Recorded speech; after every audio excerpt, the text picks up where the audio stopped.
മണാലി കസോൾ യാത്ര പാർട്ട് 2. 5/5/25 തിങ്കളാഴ്ച രാവിലെ ലഘുഭക്ഷണം കഴിച്ച് കസോൾ ലക്ഷ്യമാക്കി യാത്ര തിരിച്ചു. പോകുന്ന വഴിയിലുടനീളം റാഫ്റ്റിംഗ്, മിതവൈപ്പടക കേന്ദ്രങ്ങൾ കാണാമായിരുന്നു.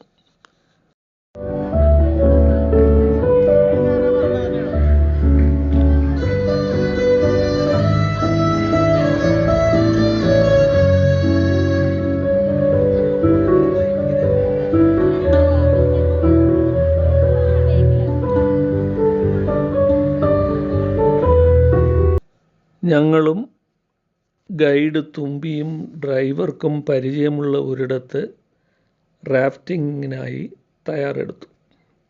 ഒരാൾക്ക് 800 രൂപയും കൂടെ വസ്ത്രത്തിനും ഹെൽമെറ്റിനും 100 രൂപയുമായിരുന്നു നിരക്ക്. 2 ബോട്ടുകളിലായി പരിചയസമ്പന്നരായ ഗൈഡുകളുടെ സഹായത്തോടെ 2 കിലോമീറ്റർ ദൂരം പുഴയിലൂടെ സഞ്ചരിച്ചു.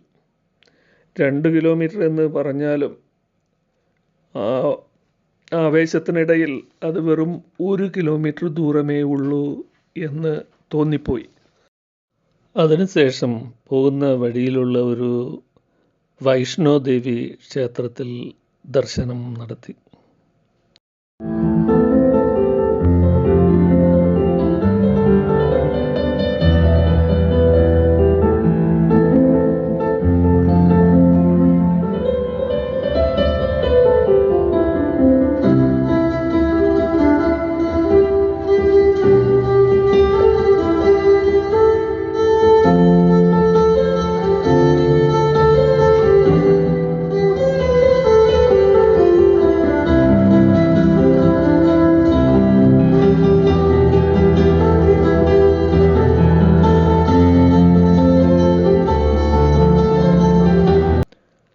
വൈകുന്നേരം 5 മണിയോടെ ഞങ്ങൾ കസോളിലെത്തി.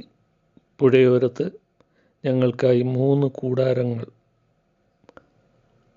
ഒരുക്കിയിരുന്നു. അത് തികച്ചും വ്യത്യസ്തമായ ഒരു അനുഭവമായിരുന്നു.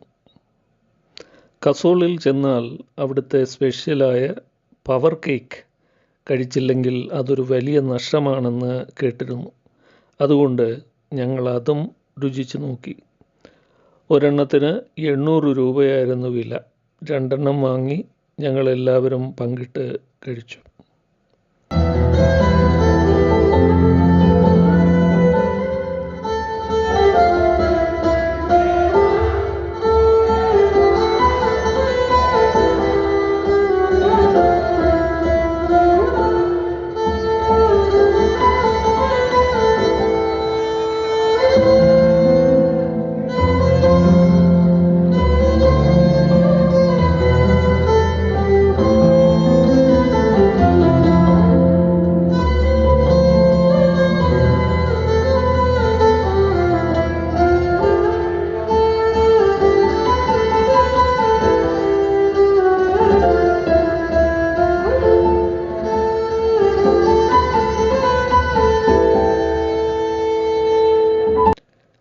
രാത്രി ഭക്ഷണത്തിന് ശേഷം ക്യാമ്പ് ഫയറും കഴിഞ്ഞ് കൂടാരത്തിനുള്ളിൽ ഉറക്കം.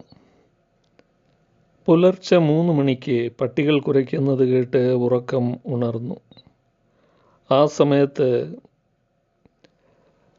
പാകിസ്ഥാൻ കടന്നുകയറ്റം, മിസൈൽ ആക്രമണം പോലുള്ള കാര്യങ്ങളെക്കുറിച്ച് ഓർത്തപ്പോൾ ഒരു ഭയം മനസ്സിൽ തോന്നി. പക്ഷേ നമഃശിവായ മന്ത്രം കൂടെയുള്ളപ്പോൾ എന്തിന് ഭയപ്പെടണം? പഞ്ചാക്ഷരീയ മന്ത്രം ജപിച്ച് ഞാൻ വീണ്ടും ഉറക്കത്തിലേക്ക് വഴുതി വീണു. 6/5/25 ചൊവ്വാഴ്ച രാവിലെ ഭക്ഷണം കഴിഞ്ഞ് കൂടാരങ്ങൾ ഒഴിയുകയും സാധനങ്ങൾ ഒരു മുറിയിൽ സൂക്ഷിക്കുകയും ചെയ്തു. ശേഷം കസോൾ ഗ്രാമത്തിലൂടെ നടന്നു കാണാൻ പോയി.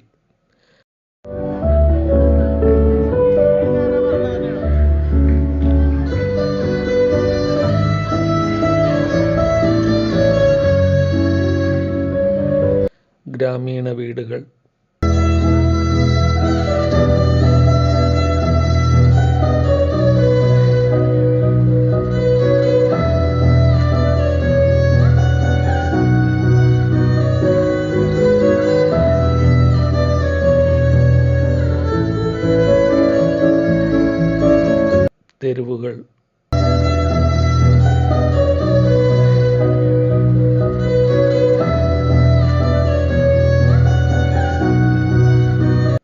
ചുമക്കുന്ന കോവേർ കഴുതകൾ എന്നിങ്ങനെ വിസ്മയിപ്പിക്കുന്ന കാഴ്ചകളായിരുന്നു അവിടെ ഞങ്ങൾക്ക് കാണാൻ സാധിച്ചത്.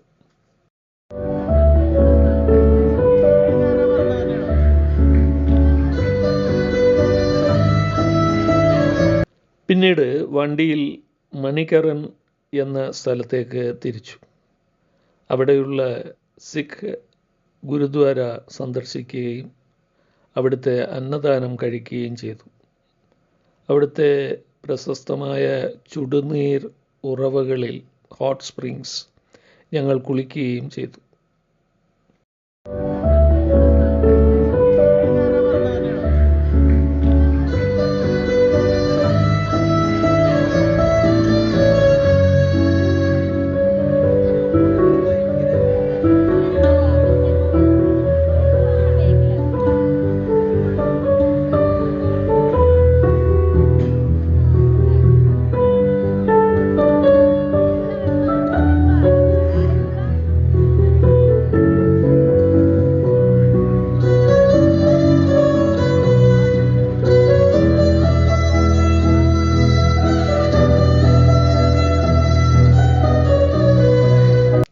ശിവനും പാർവതി ദേവിയും 11,000 വർഷങ്ങൾക്ക് മുമ്പ് വസിച്ചിരുന്ന സ്ഥലമാണിതെന്ന് പറയപ്പെടുന്നു. അതുകൊണ്ടാണ് ഇതിനെ പാർവതി വാലി എന്ന് വിളിക്കുന്നത്.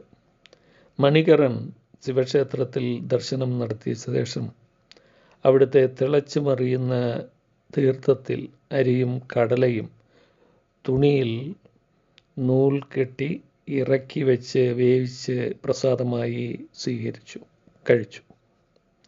മണികരണിലെ ഷോപ്പിംഗ് നടത്തി കുറച്ച് സാധനങ്ങൾ വാങ്ങിയ ശേഷം വൈകുന്നേരം 5 മണിക്ക് കസോളിൽ നിന്നും ഞങ്ങളുടെ ലഗേജുകൾ എടുത്തു ബുന്ദർ എന്ന സ്ഥലത്തിൽ ഇറങ്ങി.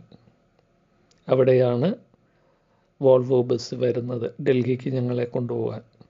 വണ്ടി ഡ്രൈവർക്ക് നന്ദി പറയുകയും ടിപ്പ് നൽകുകയും ചെയ്ത ശേഷം യാത്രയാക്കി. അവിടെ നിന്ന് അത്താഴം കഴിക്കുകയും ചെയ്തു. രാത്രി 9:15 വോൾവോ ബസ്സിൽ ഡൽഹിയിലേക്ക് മടക്കയാത്ര. ബസ്സിൽ ഇരുന്ന ഉടനെ തന്നെ ഞങ്ങൾ നല്ല ഉറക്കത്തിലായി. രാവിലെ 6 മണിക്ക് ഉണർന്നപ്പോൾ ബസ് ഡൽഹിക്ക് അടുത്ത് എത്തിയിരുന്നു. 7:25 ബുധനാഴ്ച രാവിലെ 7:30 ബസ് ഇറങ്ങി ഞങ്ങൾക്കായി കാത്തുനിന്ന വണ്ടിയിൽ ധാക്ക ഇൻ ഹോട്ടലിലേക്ക് പോയി. അതുവരെ ഞങ്ങൾക്ക് വഴികാട്ടിയായിരുന്ന തുമ്പിക്ക് നന്ദി പറയുകയും ടിപ്പ് നൽകി യാത്രയയക്കുകയും ചെയ്തു. രാവിലെ ഭക്ഷണത്തിന് ശേഷം ഇന്ദിരാഗാന്ധി മ്യൂസിയത്തിലേക്ക് പോയി. അന്തരിച്ച പ്രധാനമന്ത്രിമാരായ ഇന്ദിരാഗാന്ധിയും രാജീവ് ഗാന്ധിയും താമസിച്ചിരുന്ന ഇടമാണത്. ഇന്ദിരാഗാന്ധി വെടിയേറ്റ് വീണ സ്ഥലം ഉൾപ്പെടെയെല്ലാം കണ്ടു.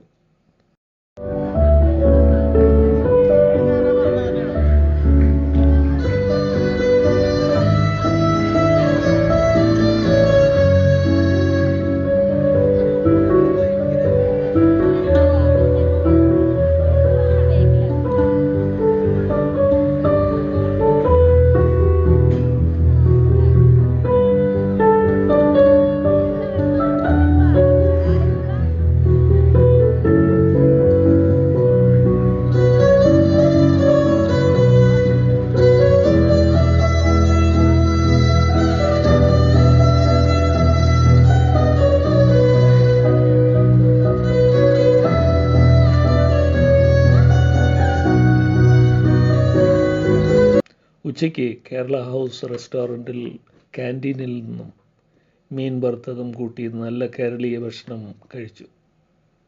പിന്നെ ലോട്ടസ് ടെമ്പിൾ.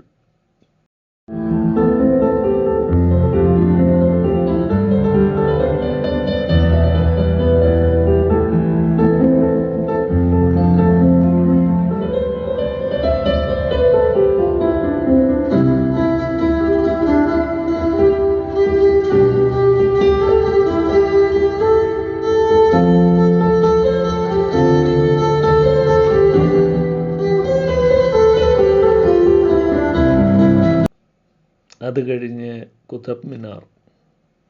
കഴിഞ്ഞ വർഷം ഷിംലയ്ക്ക് പോയപ്പോൾ വന്ന സ്ഥലമാണ്, കണ്ട സ്ഥലമാണെങ്കിലും ഇത്തവണയും അതൊരു പുതിയ അനുഭവമായിരുന്നു.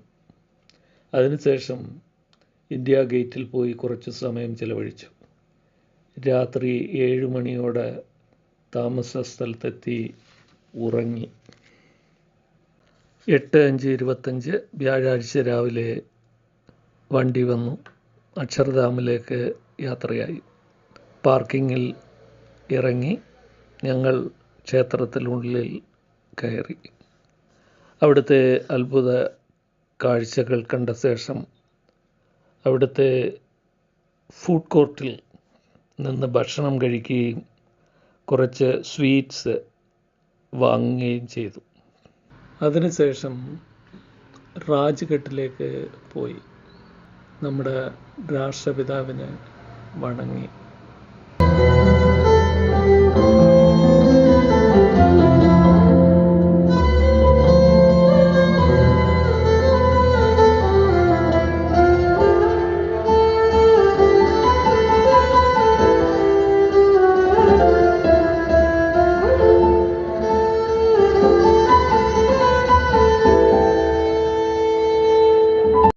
പിന്നീട് റെഡ് ഫോർട്ട്, ചെങ്കോട്ട സന്ദർശിച്ചു. മുൻപ് കണ്ടിട്ടുള്ള സ്ഥലമാണെങ്കിലും മനസ്സിന് വലിയ സന്തോഷം നൽകുന്ന അനുഭവങ്ങളായിരുന്നു അവിടുന്ന് ലഭിച്ചത്. അതിനുശേഷം ചാന്ദിനി ചൗക്കിൽ ഇറങ്ങി സാധനങ്ങൾ വാങ്ങി. രാത്രി 7 മണിക്ക് ന്യൂഡൽഹി റെയിൽവേ സ്റ്റേഷനിലെത്തി. വാൻ ഡ്രൈവർക്ക് കുറച്ച് ടിപ്പ് നൽകി യാത്രയാക്കി. അവിടുന്ന് തന്നെ അത്താഴം കഴിഞ്ഞ് കേരള എക്സ്പ്രസ്സിൽ കയറി. അടുത്ത 2 രാവും പകലും ഞങ്ങളുടെ വീടായി മാറാൻ പോകുന്ന കമ്പാർട്ട്മെൻറ്റിൽ കയറി ഇരുന്നു. കുറച്ച് നേരം കാര്യങ്ങളൊക്കെ പറഞ്ഞുകൊണ്ടിരുന്നു. പിന്നെ നല്ല ഉറക്കത്തിലേക്ക് ചെന്നു. 9:25 വെള്ളിയാഴ്ച പകലും രാത്രിയും ട്രെയിനിൽ തന്നെ കടന്നുപോയി. 10:25 ശനിയാഴ്ച ജോലാർപേട്ടിൽ നിന്നും പ്രഭാത ഭക്ഷണവും അത് കഴിഞ്ഞ് ഈറോഡിൽ നിന്നും ഉച്ചഭക്ഷണവും വാങ്ങി കഴിച്ചു. ഉച്ചയ്ക്ക് 1:30 ഞങ്ങൾ 8 പേർ പാലക്കാട് ഇറങ്ങി. അരുൺ തൃശ്ശൂർ വഴി ഇടുക്കി മെഡിക്കൽ കോളേജിലേക്കും വിനായക് തിരുവനന്തപുരത്തെ കോളേജിലേക്കും അതേ ട്രെയിനിൽ യാത്ര തുടർന്നു. അവരെ യാത്രയാക്കിയ ശേഷം ഞങ്ങൾ പാലക്കാട് നിന്നും 3 മണിക്ക് ഷൊർണൂർ ട്രെയിനിൽ കയറി. അവിടുന്ന് 6 മണിക്ക് നിലമ്പൂർ ട്രെയിനിൽ കയറി രാത്രി 8:30 വീട്ടിലെത്തി. ഓരോ യാത്രയും നമുക്ക് നൽകുന്ന സന്തോഷവും അനുഭവങ്ങളും വിലമതിക്കാനാവാത്തതാണ്. അതിന് അവസരം നൽകിയ ദൈവത്തോട് നന്ദി പറഞ്ഞു. അതോടൊപ്പം ഇതുവരെ ഞങ്ങളോടൊപ്പം യാത്ര ചെയ്ത നിങ്ങൾക്കും നന്ദി. മറ്റൊരു യാത്രയിൽ വീണ്ടും കാണാം. Thank you.